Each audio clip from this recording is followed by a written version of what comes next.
ولقد وصلنا له القول لعلهم يتذكرون الذين آتيناهم الكتاب من قبله هم به يؤمنون وإذا يتلى عليهم قالوا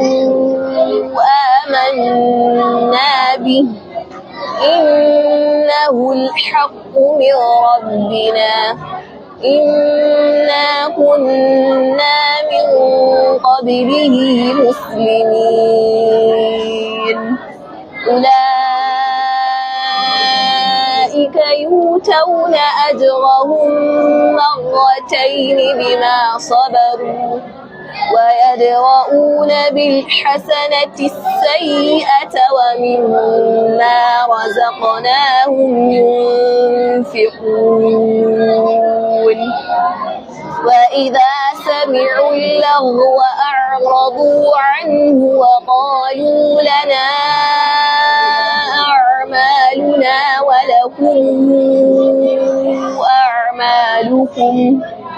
سلام عليكم لا نبتغي الجاهلين